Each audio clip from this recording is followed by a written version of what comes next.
You may remember I had to replace the camshaft on this motor about a month ago because this one's missing the compression relief, which goes right here. It's completely gone. You can't see what it is because it's missing. So I replaced it, and then of course you got to take the sump off. So you take these bolts off right here, you take the sump off, and there's a seal, there's a gasket right here. You open this up, and of course that gasket then breaks because there's silicone on it. They put the silicone, it's a self-adhesive, and so when you take that off, it breaks this gasket. So you got to replace the gasket. Then you take the camshaft out, you put the camshaft back in it, but down here is a mechanical seal. It kind of looks like this. This is an old one, and they come with a little spring that wraps around the inside where my thumb is right there. You wrap that around. Of course the spring's missing, and I took it out and I've lost it. And so when you put this in, you got to be careful that you don't roll this seal back. So when it goes down, when you're pushing that sump down, it can roll this back and knock that spring out. So then you take a screwdriver and you kind of push that down as you're pushing the sump down. Probably hard to imagine what I'm telling you, but it just kind of goes down there, and so as you're pushing this down, this can roll up and knock that spring out. Well, the first one I put in instantly started leaking, just gushing oil. It was gushing so fast that I didn't have time to drain the oil out. I tried to save it before it had all dumped out. It was in bad shape. So I had to order a new gasket and a new seal. Now, the original seal and gasket was OEM. The thing is the gasket is $10, the seal is $10, and then you have $10 in shipping, so it was $30 to replace it. So I went to Amazon and I bought an OEM seal for $10 and the gasket for $8, but the gasket came with, and that gasket is aftermarket, but the gasket came with an aftermarket seal. Not only did it come with the bottom seal, it came with the top seal, because you also have one up here at the top where the flywheel is. So I thought that was a real bargain. $8 for 3 pieces. So a total of $20 is what I paid after it was all said and done for the seal and the gasket, this that I'll never use, plus an extra bottom seal. Obviously you can see that the bottom seal is now missing out of this package. So I let it sit here for a month, this engine, after I ran it. Let it sit here for a month. And here you can see that second OEM seal was leaking. I installed it correctly. I checked, I looked, there was nothing wrong with it. So this morning I decided I was going to take it out, see what was wrong with it. I mean, once you take it out, you destroy it. And there was nothing wrong with it. It was totally fine. It just didn't seal. So 2 of them, 2 OEM seals, didn't seal. The first one just gushed oil, and that's how much I lost in a month on the second seal. So I decided I'm going to take this aftermarket seal. I'm not even going to take the sump off, which is, it's almost impossible to do. But the thing is on this aftermarket, it didn't have a spring in it. The spring was gone. So I thought, well, this isn't going to work, but I'm going to try it anyway. So I took a screwdriver, popped the OEM seal out, put in a new aftermarket seal that does not have a spring in it, and I tapped it in. Of course, I rolled the seal, but if it had a spring in there, I wouldn't have been able to do it. But since it didn't have a spring, I rolled it, and I did it intentionally. I just let it roll. And then I took a screwdriver and I kind of fished it around just gently so you don't rip it, all the way around, filled it up back with oil, and it's been sitting here for about an hour and there's nothing coming down. Nothing. So it's sealed. I've turned it by hand. Of course, I haven't ran it, but I've turned it by hand, and it's working perfectly fine. I ordered a new seal this morning, thinking I was going to have to replace it, and I thought, nah, let me try this. After I ordered it, let me try this. And since it's working, I canceled the order. I've talked to you a bit about aftermarket, and I'm studying a lot this winter about this coming spring. I'm going to be working on lawnmowers again, and I want to have a better understanding of aftermarket and OEM. I watch these YouTube videos, and they all say, do not use aftermarket stuff. Use OEM. So here we have an OEM crankshaft. And they tell you, don't buy aftermarket, because they're junk. And I made a video about this recently. What it is on the aftermarket, the gear, this is kind of has ridges that slides down into, and it keeps it from moving. Well, that'll strip out on the aftermarket. That's what they tell you. So I learned that you can weld this on the aftermarket, and it'll do better. But the thing I struggle with is, okay, so this is OEM. This is the original, and it's broke. So you bought a new one, a new OEM for I think it's $105 for a new one. And it's going to break again. Guaranteed, these things break. Nobody knows why, but they break on Briggs & Stratton single cylinders. So you spend $105 to replace it, plus the labor costs and all that. Or you can get the aftermarket for $25, weld it. Well, the point is what's so much better about the OEM? The OEM we know is going to break too. So you put an aftermarket in there, or you put an OEM in there, either one's going to break.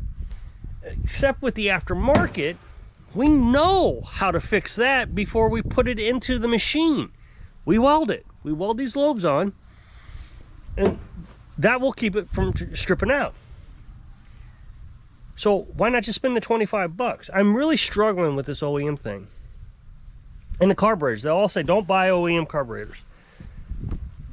And one of the YouTubers gets kind of downright nasty about it. She's just rude. And none of them work. All the ones that we bought don't work. Don't buy them. Well, I thought, I don't know, maybe a dozen or two last spring, last year, this last past summer. And they all work for me. Some of them do this little surging, but other YouTubers will tell you how to fix it. All you got to do is take the bowl off, and you run this little micro drill through the emulsion tube, kind of make it a little bit bigger, and it works. So I spent $25 on a carburetor. Well, actually, I think the last carburetor I bought was for this one. It was $18 aftermarket. Or I can buy a $25, or excuse me, they're $95 OEM carburetor. And the thing I have a problem with when it comes to carburetors is the customer will leave gasoline in the carburetor over the winter. They all do it, not everyone. I mean, but if they're bringing it in and it has a bad carburetor, it's because they left gas in it over the winter. Chances are they're going to do it again. You tell them not to do it, and they do it. I mean, this one lady that I repaired a lawnmower for, she said, I knew I was supposed to take the gas out of it, but I was just too lazy to do it. And she said, I didn't think it would really hurt that bad. So, she knew, and she still did it. So why go buy a $95 carburetor just so the customer can run it again over the winter? Why not just give them a $25 one? That way they can keep bringing it back to you every year, and you keep making money off of it. And then the ignition coil is the other one. Now, I replaced the ignition coil on a chainsaw just recently, aftermarket, and it didn't work. And the thing about aftermarket is it's so much, or at least Amazon aftermarket, is it's so much easier to replace. Now, this is OEM, and I got that off Amazon, so I could have returned that too. Probably still could, actually, now I'm sitting here thinking about it. So the $25 for the aftermarket ignition coil, and it didn't work. So, I mean, it's so easy to exchange. You hit the return button, they ask you if you want your money back or you want another one. You say, I want another one. They send you another one, and the second one worked. But OEM is no different. You know, they say it's rare that they don't work, but it's a lot more common than rare. I don't know what's after rare, medium rare, but it's still pretty common that they don't work when you get them. So I'm really starting to scratch my head about this. Don't buy aftermarket stuff. The other problem with OEM is everything's on back order all the time. The first time I bought, I know what it was a Governor. So I had to break into it, had to buy the seals and the gaskets, and so took the sump out and replaced the Governor. And it took like 2 months to get all the parts together. Well, nobody wants to wait that long. So if you can go on Amazon and you can get them in a week or two, you put them in there, even if it doesn't work, or even if you have to return it like the ignition coil, so you're up, you know, a couple of weeks. Instead, if you had to return, first off, if you had to return this OEM part, there's a restocking fee that you got to pay. So just more money, and for bad parts. So I don't know. I think I'm even going to go more into using aftermarket at a risk that it's not going to work. And if it doesn't work, then there's a 30-day guarantee on it. I can return it to Amazon in 30 days, get another one, and do it again. And it really doesn't cost me anything but labor cost. I think it's a better option, and it's going to keep my customers coming back. I know I lost a customer, not lost a customer, but I lost a job because of a broken camshaft last year. It was a Husqvarna, and it had a broken compression relief. And, you know, of course, it's about $150 once you buy the seal, the OEM seals, the OEM gasket, the OEM camshaft. And then you got your labor costs. I think I said something like $250 or something, whatever it was. Of course, she couldn't afford it. She said, no, I can't do that. So I lost it. She came and got her more, said, well, maybe I can find a used engine somewhere we can put it on. I mean, she never did. But if I could have said, you know, $25 for the camshaft and the seals, and the thing is, the seals, the gaskets, and new push rods, everything come with it. Everything. For 25 bucks. You tack on a couple of welds onto those lobes there, you put it in, and you're talking 75, 100 bucks. That's something people can afford.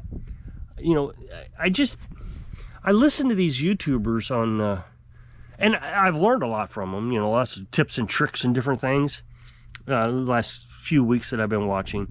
So I don't want to criticize them too much, but I'm just not sure I agree with this OEM thing that, you know, in this poor area, I just don't think people are going to do it. It would be better for somebody to get on Facebook Marketplace, junk their lawnmower that's not running, pick up another lawnmower for $100, $200 that barely runs, but it's going to get them through the season so they cut their grass to keep their neighbors off their back. And if you did that every year, $200 every year to buy a new lawn, you know, Facebook Marketplace lawnmower, that they would, you know, they'd still save money, over $300, having to replace a camshaft every year, a carburetor every year.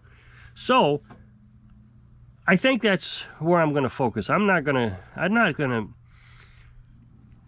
understand that their service center, you know, Briggs is a service, you know, they got their licenses and everything they got to maintain. I don't have to maintain all that. They can bring it over here. I can say, hey, I'm going to use aftermarket product. You know, you get a 30-day guarantee with it. If it doesn't work after that, well, then, you know, we got to do it over again. But I just think, I think the risk is too low that it's going to break any more than the OEM. So if you click this up next box, it'll take you to a video where I was working on something. So if I can inspire you, I don't know, take the season off so you can think about what you're going to do. So you can live your dreams. Thanks for watching.